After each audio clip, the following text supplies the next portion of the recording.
मुस्लिम समाज के लोगों को सावधानी के तौर पर यह भी कहना चाहूंगी, आगाह करना चाहूंगी कि उत्तर प्रदेश में जब भी बीएसपी की सरकार बनी है, चाहे वो बीजेपी के साथ मिलकर बनी है या इस दौरान उनके कुछ नेताओं ने मुझसे राखी भी क्यों ना बंधवाई हो, या फिर सन 2007 में बीएसपी की अकेले ही अपनी पूर्ण बहुमत की सरकार बनी हो,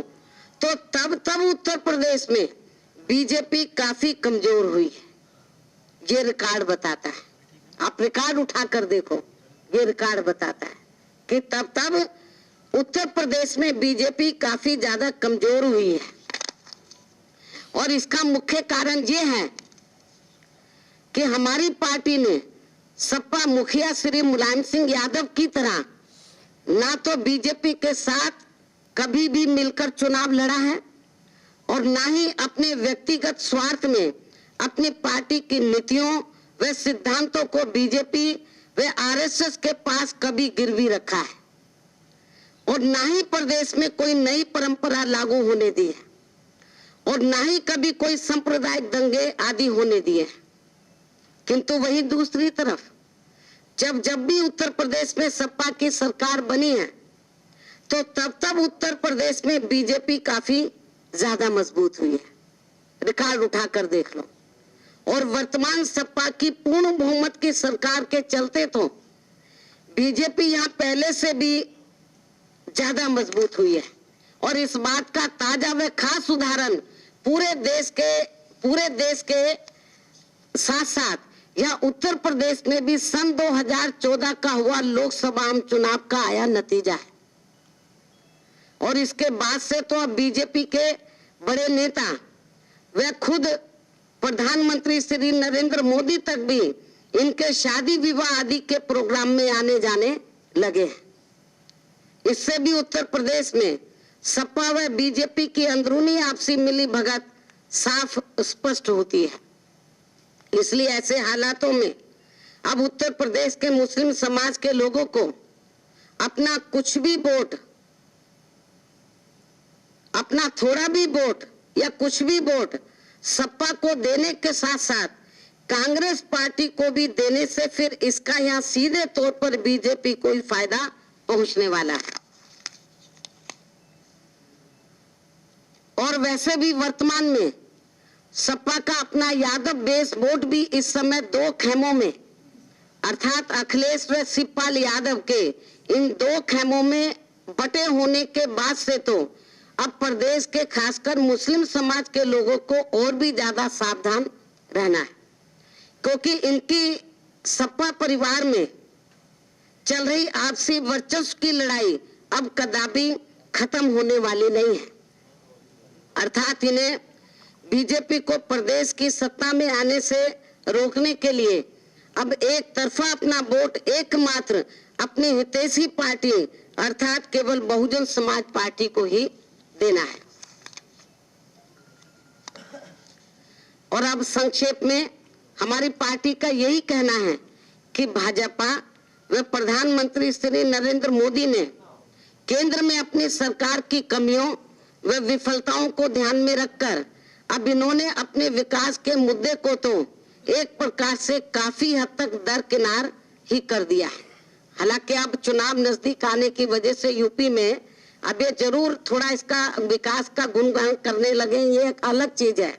और इस मामले में इनकी सरकार खासकर गरीब लोगों को काला धन की वापसी का लाभ तथा बिजली, सड़क, पानी, मकान, रोजगार व अन्य जरूरी बुनियादी सुविधाएं आदि देने के मामले में भी काफी बुरी तरह से विफल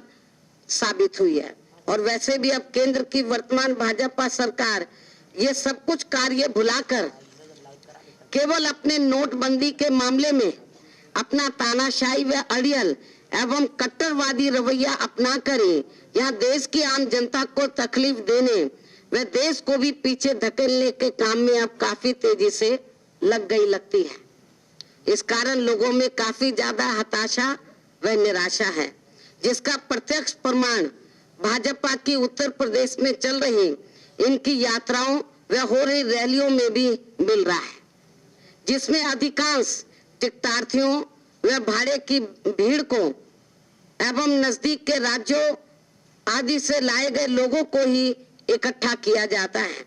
और इसी क्रम में आज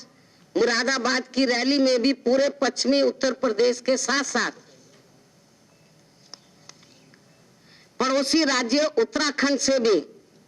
खासकर टिकटार्थियों में भाड़े की भीड़ जुटाकर तब फिर इन्होंने रैली में अपनी कुछ एक छोटे से मैदान में कुछ लाज बचाने की कोशिश की है। इस रैली में भी प्रधानमंत्री, आज की जो मुरादाबाद की इनकी रैली थी, इस रैली में भी प्रधानमंत्री श्री नरेंद्र मोदी ने खासकर अपने विरोधियों पर हमला बोलते हुए वे अपने नोटबंदी के फैसले की तथा अन्य नीतियों की भी तारीफ में ज्यादातर वही पुरानी व घिसी पिटी बातें ही कही हैं जो वे पहले भी यहाँ प्रदेश में अपने पूर्व की हुई रैलियों में अभी तक कहते चले आ रहे हैं, जिन पर मैं अनेकों बार अपनी पार्टी की प्रतिक्रिया जाहिर कर चुकी हूँ। इसलिए अब मैं उन सभी बातों को फिर से यहाँ दोहराकर अपना व आप सभी मीडिया बंधुओं का तथा प्रदेश की जनता का भी समय बर्बाद नहीं करना चाहती हूँ। हालांकि आज इन्होंने उत्तर प्रदेश में खासकर गरीबी व बेरोजगारी को दूर करने तथा यहाँ के विकास को भी लेकर जो भी बड़ी बड़ी बातें कही हैं, ये सभी बातें ये लोकसभा आम चुनाव के दौरान भी ये कह चुके हैं। ये कोई नई बातें नहीं है, सब पुरानी घिसी पिटी बातें हैं। जबकि इस मामले में अभी तक इन्होंने केंद्र में अपनी सरकार के 2.5 वर्ष बीत जाने के बावजूद भी लगभग यहाँ 1/4 हिस्सा भी कार्य पूरा नहीं किया है। इसलिए अब उत्तर प्रदेश की जनता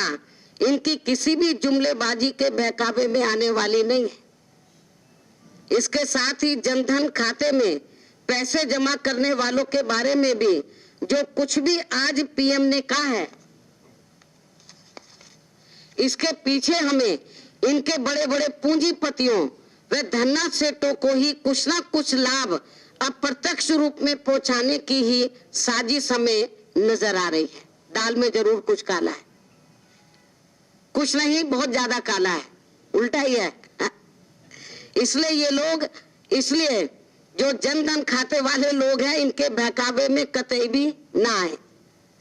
समझ लो जो भी कुछ श्री नरेंद्र मोदी कहते हैं हमेशा वो उसके उल्टा करते हैं।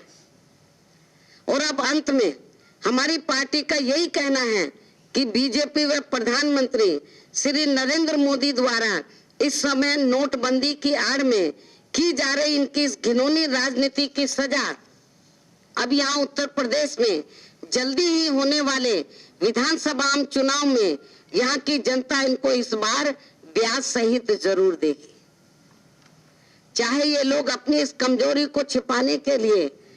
यहाँ प्रदेश में चुनाव होने तक आए दिन कितनी भी नाटकबाजी क्यों ना करते रहे, बढ़िया बढ़िया जुमलेबाजी भी क्यों ना ये बोलते रहे। इन्हीं खास व जरूरी बातों के साथ ही अब मैं अपनी बात यही समाप्त करती हूँ।